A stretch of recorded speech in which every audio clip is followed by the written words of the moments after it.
పరమాత్మ స్వరూపమైన జ్ఞానానికి, ఆ జ్ఞానస్వరూపుడైన పరమాత్మకు నమస్కారము, ఆ పరమాత్మ చేత ఉపదేశింపబడిన అద్వైత సిద్ధాంతానికి నమస్కారము అని రెండో కార్యక్రమంలో చెప్పుకున్నాం. అస్పర్శ యోగో వైనామ సర్వ సత్వసుఖ హిత అవివాద అవిరుద్ధశ్చ దేశిత తం నమామ్యహం. భూతస్య జాతిమిచ్చంతి వాదినః కేచిదేవహి అభూతస్య అపరే ధీరాః వివదంతః పరస్పరం భూతం న జాయతే కించిద్ అభూతం నైవ జాయతే వివదంతో ద్వయాహ్యేవం అజాతిం ఖ్యాపయంతి తే. ఇప్పుడు మేము అజాతివాదం చెప్తున్నాం, కానీ ఇతరులు ఏం చెప్తున్నారు? అద్వైత దర్శనం అవివాదము అనడానికి ద్వైతుల యొక్క వాదాలని ముందు చెబుతున్నాం. కొంతమంది భూతమునకు అంటే పుడుతుంది, పుట్టుకను ఒప్పుకుంటున్నారు కొంతమంది. భూతస్య జాతి విచ్చంతి అంటే ఈ భూతములకన్నిటికీ కూడా జాతి అంటే భూతస్య అంటే సిద్ధస్య అని అర్థం, ఉన్నదానికే పుట్టుకను ఒప్పుకుంటున్నారు కొంతమంది. కొంతమంది అసత్యాయతవాదం, లేని వస్తువు పుడుతుంది అని కొంతమంది అంటున్నారు.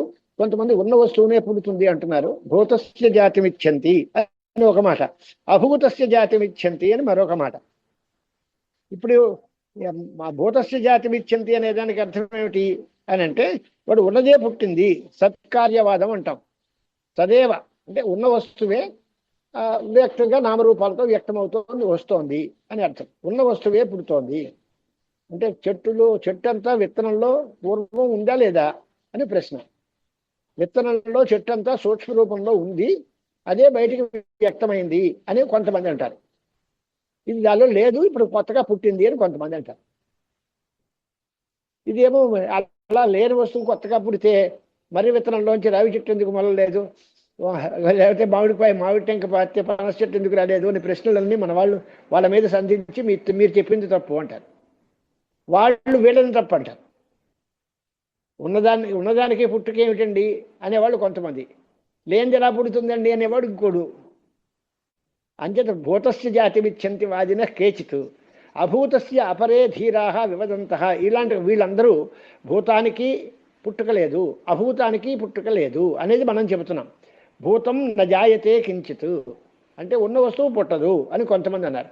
అభూతం నైవ జాయతే లేని వస్తువు పుట్టదు అని వాళ్ళు అన్నారు. మేము మొత్తం మీద ఏం తేలింది, అసలు పుట్టుకే లేదు అని మేము చెప్పాం కదా. వాళ్ళిద్దరూ దెబ్బలాడుకున్నా చేసింది ఏమిటి అంటే మా మతంలోకే వచ్చారు వాళ్ళు. ఈ ప్రపంచం లేదు, పుట్టలేదు అని మేమన్నాం. ఈ ప్రపంచంలో రెండు రకాల మార్గాలు ఉన్నాయి. అవి ఒకటి సిద్ధ వస్తువులు, ఒకటి పుట్టేవి పుట్టనివి. అది పుట్టింది లేదన్నారు, పుట్టింది లేదన్నారు. వాళ్ళిద్దరూ కలిపితే మొత్తం ఏమైంది, మేము చెప్పిందే వచ్చింది. అంటే వాళ్ళలో వాళ్ళకి తగువులు ఉన్నాయి, కానీ మాతో తగువు లేదు. ప్రపంచం అంతా పుట్టుకలేంది, విశ్వం మిథ్య అని మేమంటాం. దానిలో విశ్వంలో సగం భాగం కొంతమంది ఒప్పుకుని సగం దానికి పుట్టుక లేదని కొంతమంది అన్నారు, మిగతా వాటికి పుట్టుక లేదని వాళ్ళు అన్నారు. వాళ్ళలో వాళ్ళకి కొట్లాట మిగిలింది తప్ప చెప్పేది సిద్ధాంతం ఏం చెప్పిందే కదా. ఈ ప్రపంచం లేదు, దానికి పుట్టుక లేదు అనే మాటే చెప్తున్నాం. అదే రకంగా రాస్తున్నారు, భూతస్య జాతిమిచ్చంతి వాదినః కేచిత్. కొంతమంది సత్కార్యవాదులు భూతమైన వస్తువు జాతస్యైవ జన్మనః అంటే పుట్టిన వస్తువే మళ్ళీ పుడుతోంది అంటున్నారు. కొంతమంది అభూతస్య అపరే అంటే లేని వస్తువు పుడుతుంది, అంటే ఉన్నదానికి పుట్టుకేంటండి, లేని వస్తువు పుడుతుందండి అని వాళ్ళు అన్నారు. పరస్పరం వివదంతే, వాళ్ళందరూ వివాదం చేస్తున్నారు. కానీ ఇప్పుడు ఏం చెప్తున్నారు, భూతం నజాయతే కించిత్.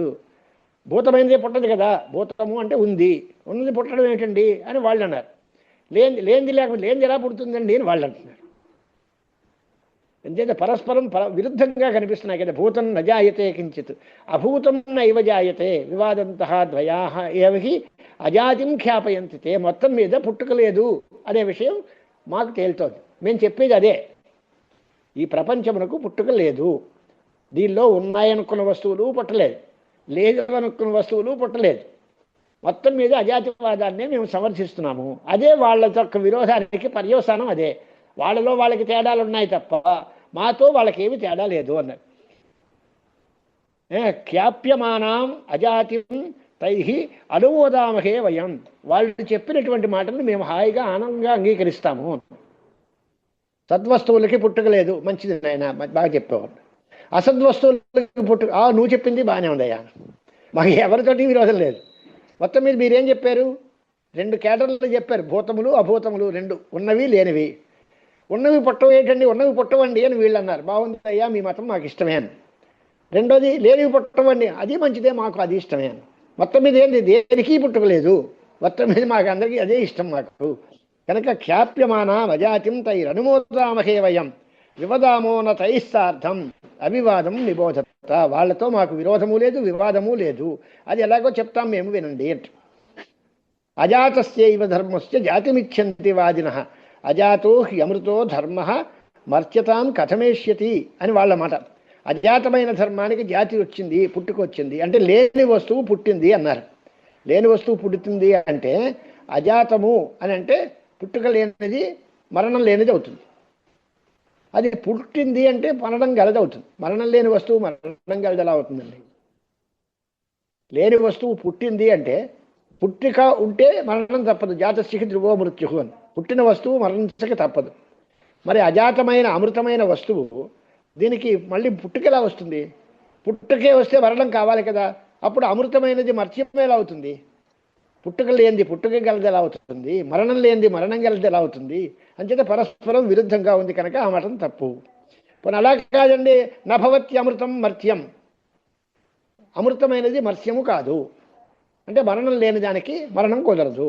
రెండు రివర్స్లో నా మర్త్యం అమృతం తథ, మరణించే స్వభావం కలిసి అమృతము కాదు. ఎలాగా? ప్రకృతేర్ అన్యథాభావ నకథంచిత్ భవిష్యతి. దాని స్వభావాన్ని మార్చడం ఎవరి వల్ల సాధ్యం కాదు. అది మరణం పొందే స్వభావం గలదైతే దానికి మరణం ఖాయం. దాన్ని అమృతంగా మరణరహితంగా చేస్తాను అంటే నీ వల్ల అవ్వదు. అలా కాదు, అది మరణం లేనిది అంటే దానికి మరణం కల్పించడం నీ వల్ల అవ్వదు. మరణించే స్వభావం గల దానికి మరణము తప్పదు. మరణం లేనటువంటి స్వభావం గల వస్తువుకి మరణము సాధ్యమే కాదు, రానే రాదు. అమృతం అమృతమే, మర్త్యం మర్త్యమే. అంతేగాని మర్త్యం అమృతం అవుతుంది, అమృతం మర్త్యం అవుతుంది, ఇలాంటి మాటలు ఏమీ కుదరవు. కనుక ఆ విరోధమే సాధ్యం కాదు. కొంతమంది దానికి పుట్టుకుంది, దీనికి కొంతమంది లేని దానికి పుట్టుకుంది, కొంతమంది ఉన్నదానికి పుట్టుకుంది. ఈ మాటలన్నీ శుద్ధ విరుద్ధమైనటువంటి మాటలు. అంటే పరమాత్మ ద్వైతుల యొక్క పరస్పర విరోధం ఎలాగుంది అనే దానికి మోడల్గా చెప్పిన శ్లోకం ఇది. దానికి తేష కథం ద్వైతిన పరస్పరం విరుధ్యంతే ఇది ఉచ్యతే. ద్వైతులకు పరస్పర విరోధం ఎలాగుందో అది చెప్తాం, వినండి అని. శ్లోకానికి అర్థం చూడండి. భూతస్య అంటే విద్యమానస్య వస్తునః అంటే ఉన్నటువంటి వస్తువుకి జాతిం అనే దానికి ఉత్పత్తిం అని అర్థం. జాతి అంటే మీరు జాతి వర్ణం కులంగో అవి కాదు, జన్మ. జాతి అంటే జన్మ అంటే ఉత్పత్తి అని అర్థం. ఉన్న వస్తువుకి పుట్టుక ఏంటండి అంటే ఉంటుంది అన్నారు కొంతమంది. వాళ్ళు ఎవరు? సాంఖ్యులు. తార్కికులు కాదు. తార్కికులు లేని వస్తువు పుడుతుంది అంటారు. సాంఖ్యులైతే తార్కికులైతే లేని వస్తువు పుడుతుంది అంటారు. సాంఖ్యులు ఉన్న వస్తువే పుట్టింది అంటారు. సత్కార్యవాదము అని పిలుస్తారు దాన్ని. విద్యమానస్య వస్తునః జాతిం ఉత్పత్తిమిచ్చంతి వాదినః కేచిత్ ఏవ హి సాంఖ్యాః న సర్వే ఏవ ద్వైతినః. అందరు ద్వైతులు దీన్ని ఒప్పుకోరు. యస్మాత్ భూతస్య అవిద్యమానస్య అభూతస్య అవిద్యమానస్య అపరే వైశేషికాః నైయాయికాశ్చ ధీరాః ధీమంతః ప్రాజ్ఞ అభిమానినః ఇత్యర్థః. వాళ్ళు అభూతస్య అపరే వాళ్ళకి కొన్ని విశేషణాలు వేశారు. వాళ్ళు ధీరాహ అని గొప్ప మాట. అంటే వాళ్ళని వాళ్ళు గొప్ప వాళ్ళు అనుకుంటారట. వాళ్ళు మేము ప్రాజ్ఞులము, మేము బాగా తెలివైన వాళ్ళం అని చేత లేని వస్తువు పుట్టింది అంటే చాలా యుక్తియుక్తంగా చెప్పాము. ఉన్న వస్తువు పుట్టింది అన్న వాళ్ళు అమాయకులు పాపం. ఉన్న వస్తువు దానికి పుట్టుక ఏంటండి అంటే వాళ్ళు చెప్పింది బాగాలేదు, మేము చాలా యుక్తియుక్తంగా చెప్పాము. లేని వస్తువు పుట్టింది అంటే అర్థం ఉంది, కానీ పుట్టిన దానికి పుట్టడం ఏంటండి? ఉన్నది ఉంది, పుట్టింది అంటే అది బాగలేదు. కాబట్టి దానికంటే మేము ధైర్యంతో ప్రాజ్ఞులుగా నేను చెప్పే మాట అని వైశేషికులు నైయాయికులు వాళ్ళందరూ అభూతమైన దానికి అంటే లేని వస్తువుకి పుట్టుకుని అంగీకరించి చెబుతున్నారు వాళ్ళు. అది కూడా వివదంతః విరుద్ధం వదంతః అన్యోన్యం ఇచ్చంతి జేతుం ఇత్యభిప్రాయ. సాంఖ్యుల్ని జయించాలనే దృష్టి తార్కికులకు ఉంటుంది. తార్కికుల్ని వైశేషికుల్ని జయించాలి అనే దృష్టి సాంఖ్యులకు ఉంటుంది. వాళ్ళిద్దరు కొట్టుకు బాధపడతారు ఆ వివాదంలో. కానీ వాళ్ళందరినీ ఓసారి ఆనందంగా చూస్తూ బాబా ఇద్దరు చెప్పింది కరెక్టే అంటాం మనం. అభూతమునకు ఉత్పత్తి లేదు, అలాగే భూతమునకు ఉత్పత్తి లేదు. విద్యమానము పుట్టిందా? లేదు. అవిద్యమానం పుట్టిందా? అది లేదు. ఏది మరి ఏముంది? అసలు పుట్టుకే లేదయా. దేనికి పుట్టుక లేదు. ప్రపంచమే పుట్టలేదు, కల్పితం, అవిద్యా కల్పితమే తప్ప ప్రపంచం అనే వస్తువు విడిగా లేదు, పుట్టలేదు. దీనిలో ఉంది లేదు అనే విచారణ అనవసరం అనేటువంటి మాట మనం చెప్తాం.